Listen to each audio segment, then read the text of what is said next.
दोस्तों नमस्कार, मैं कमल कुमार न्यूज़ 7 इंडिया में आपका स्वागत है। टैरिफ क्या होता है और जानिए किसे चुकानी पड़ती है इसकी कीमत। अमेरिका ने भारत पर अब तक 50% टैरिफ लगाने की घोषणा कर दी है। भारत पर नए टैरिफ 27 अगस्त से लागू होंगे। 25% अतिरिक्त टैरिफ लगाने के पीछे ट्रंप ने दलील दी है कि भारत रूस से तेल खरीदकर यूक्रेन की जंग को बढ़ावा दे रहा है। हालांकि भारत ने ट्रंप के इस फैसले को बेबुनियाद बताया है और यह भी कहा है कि कई यूरोपीय देशों समेत अमेरिका भी रूस से व्यापार कर रहा है। ट्रंप के हस्ताक्षर वाले कार्यकारी आदेश के मुताबिक यह अतिरिक्त टैरिफ आदेश जारी होने की तारीख से 21 दिन बाद लागू किया जाएगा। भारत के विदेश मंत्रालय ने इस पर प्रतिक्रिया देते हुए कहा, यह कार्रवाई अनुचित, अकारण और तर्कहीन है। बुधवार को व्हाइट हाउस की ओर से जारी आदेश में कहा गया, भारत सरकार इस समय सीधे या परोक्ष रूप से रूस से तेल का आयात कर रही है। टैरिफ एक टैक्स होता है जो विदेशों से लाए गए सामान पर लगाया जाता है। यह मूल रूप से उस सामान की कीमत का कुल प्रतिशत होता है। 10% टैरिफ का मतलब है कि अगर किसी सामान को कीमत 100 रुपये है तो उस पर 10 रुपये का टैक्स लगेगा। यानी टैरिफ लगाने के बाद उस सामान की कीमत 110 रुपये हो जाएगी। टैरिफ निर्यात करने वाले की बजाय उत्पादों को आयात करने वाले फर्म पर लगाए जाते हैं। मसलन अगर कोई फर्म ऐसी कार आयात कर रही है जिसकी कीमत $50,000 प्रति कार है और उस पर 25% टैरिफ लगेगा तो फर्म को हर कार पर $12,500 का टैक्स देना होगा। अमेरिका में जो कंपनियां अन्य देशों के सामान मंगाती है उन्हें टैरिफ रेट के मुताबिक सरकार को टैक्स देना होता है। इसका मतलब है कि कंपनी टैक्स का पूरा भार या इसका कुछ हिस्सा अपने ग्राहकों से वसूल सकती है। अगर आयात करने वाली अमेरिकी फर्म टैरिफ की लागत सामान की फीसदी बढ़ाकर पूरी करती है तो इसका आर्थिक बोझ पूरी तरह अमेरिकी उपभोक्ताओं पर पड़ेगा। जब सामान महंगा होगा तो इसकी मांग कम हो सकती है, यानी जितना ज्यादा टैरिफ होगा सामान की कीमत उतनी ही ज्यादा बढ़ सकती है। ऐसे में अमेरिकी उपभोक्ताओं के बीच महंगे सामान की मांग उतनी ही कम होगी और अमेरिकी कंपनियां कम सामान का आयात करेगी। ऐसे में अमेरिकी कंपनियां और उपभोक्ता उन देशों और बाजारों की तरफ रुख करेगी जहां का सामान सस्ता होगा। मई के महीने में अमेरिकी ट्रेड कोर्ट ने कहा था कि ट्रंप के पास इनमें से कई तरह के टैरिफ लगाने का अधिकार ही नहीं था क्योंकि उन्होंने राष्ट्रीय आपातकालीन शक्तियों के अधीन ऐसा किया था। हालांकि अगले दिन एक अपील कोर्ट ने कहा कि जब तक केस पर अंतिम फैसला नहीं हो जाता तब तक जो उचित टैक्स है वो लागू रह सकते हैं। ट्रंप का कहना है कि टैरिफ लगाने से अमेरिकी उपभोक्ता ज्यादा अमेरिकी सामान खरीदेंगे। उनके मुताबिक सामान आयात करने पर टैक्स लगाने से टैक्स की वसूली बढ़ेगी और इससे अमेरिका में ही निवेश कर सामान बनाने पर जोर होगा। डोनाल्ड ट्रंप ने अक्सर कहा है कि टैरिफ घरेलू स्तर पर रोजगार पैदा करते हैं और उसकी रक्षा करते हैं। ट्रंप टैरिफ को अमेरिकी अर्थव्यवस्था के साथ ही टैक्स रेवेन्यू को भी बढ़ाने के तरीके के रूप में देखते हैं। ट्रंप दुनिया के अन्य देशों से खरीदे जाने वाले सामान और अमेरिका दुनिया की अन्य देशों को जो सामान बेचता है उसके अंतर को कम करना चाहते हैं। इसे ट्रेड डेफिसिट का व्यापार घाटा कहते हैं। ट्रंप का कहना है कि धोखेबाजों ने अमेरिका को फायदा उठाया है। ट्रंप ने अलग अलग देशों से होने वाले आयात और खास सामान पर अलग अलग टैरिफ की घोषणा की है। साल 2024 में जब डोनाल्ड ट्रंप अपना चुनावी अभियान चला रहे थे तब उन्होंने एक मौके पर कहा था, मेरी योजना के तहत अमेरिकी कर्मचारी अब अपने ही देश में विदेशियों के हाथों नौकरी खोने के बारे में चिंतित नहीं होंगे, बल्कि विदेशी लोग अमेरिका में अपनी नौकरी गंवाने के बारे में चिंतित होंगे।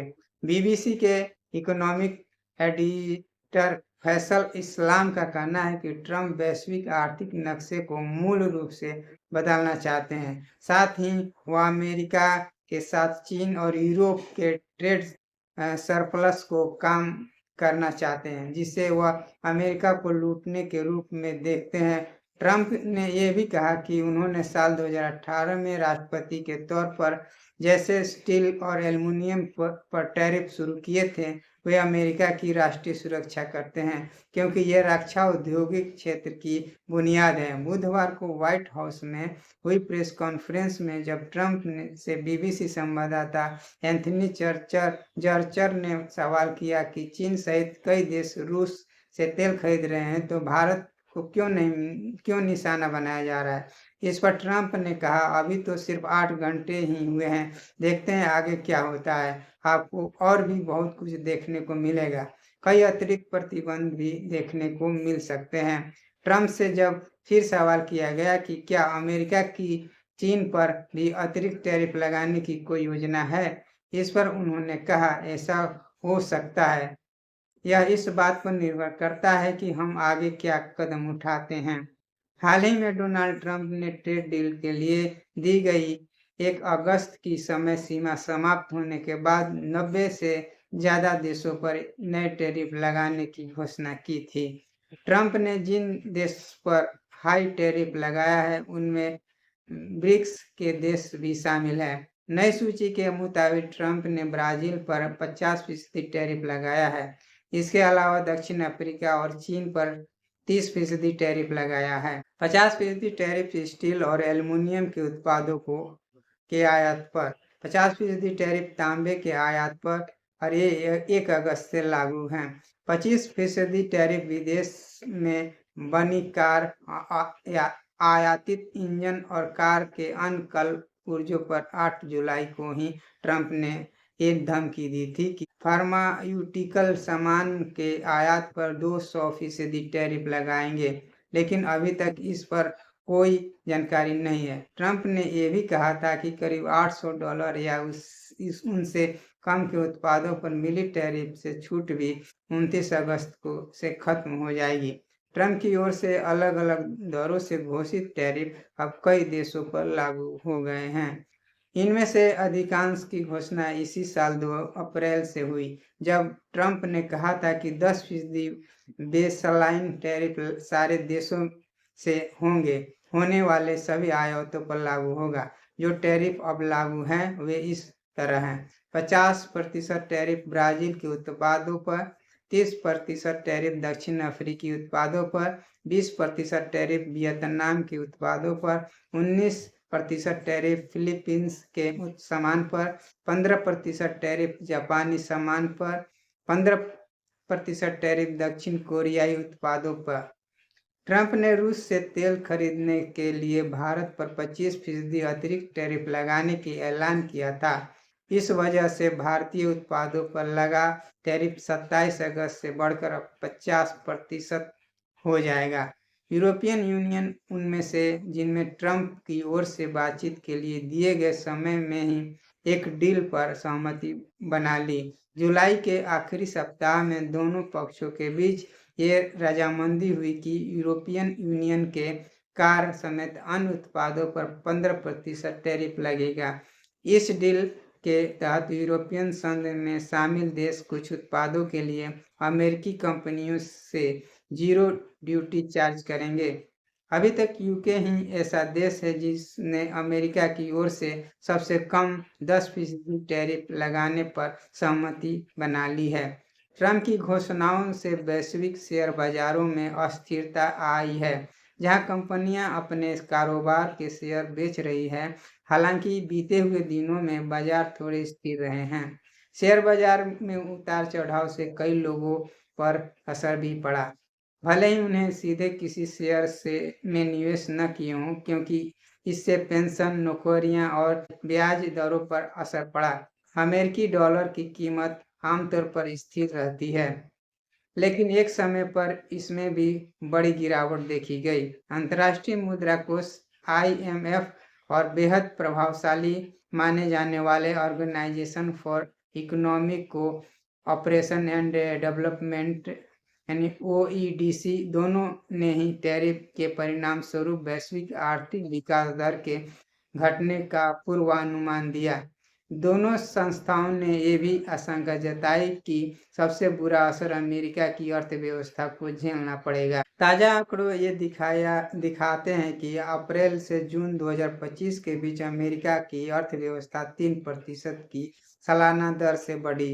वैश्विक कहते हैं कि अमेरिका की महंगाई दर में टैरिफ का प्रभाव देखने लगा है।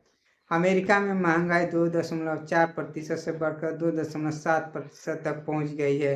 कपड़े, कॉफी, खिलौने और इलेक्ट्रॉनिक्स अप्लायंसेज के दामों में बढ़ोतरी हुई है। जानी मानी कंपनी एडिडास ने ये पुष्टि की थी कि वह टैरिफ की वजह से अमेरिकी उपभोक्ताओं के लिए कीमतों में इजाफा करेगी।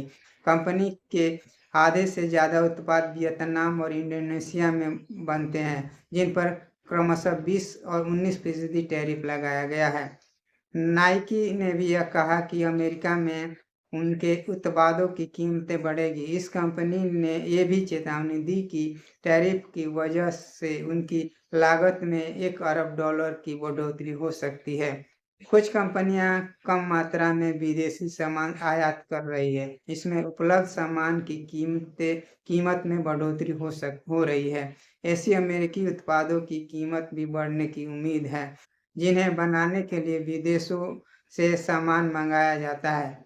उदाहरण के लिए एक कार पूरी तरह से असेंबल होने से पहले उसके कई पार्ट्स कई दफ़ा अमेरिका, मेक्सिको और कनाडा की सीमा को पार करते हैं। नए टैरिफ से अमेरिकी सीमा पर कस्टम चेक में भी सख्ती बढ़ेगी, जिसमें उत्पादों के सीमा पर पार करने में देरी संभावित हो जाएगी।